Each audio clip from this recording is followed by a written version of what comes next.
I'm Joseph Malcolm with California Ag Network here with Marc Cuneo from Turrentine Brokerage. He's a bulk wine broker. We got to hear from him and Mike Needham today at the Tree and Vine Expo here in Stanislaus County.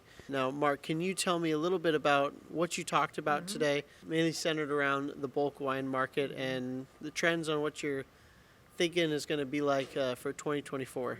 Great. Thank you, Joseph, and thanks to Malcolm Media for putting this all on. It's great to be back.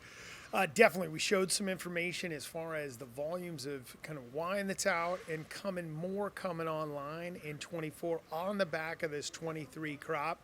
I think the key things that Mike and I really tried to highlight was that picture of demand, just harder to move those gallons of wine. Now, price will reflect that as we go through calendar year 24. The positive, though, and I think it's important as we kind of talk about any of these commodity markets, is what is the positive that lays ahead. I do think wineries, bottlers know what they have to move through, and we're seeing that across the globe. Everybody's trying to draw down their volumes in their inventory. So it's going to be, as we kind of talked about in our presentation, probably a pretty challenging business year through 24, but work hard to get to the 24 harvest and see kind of what lays ahead in 25.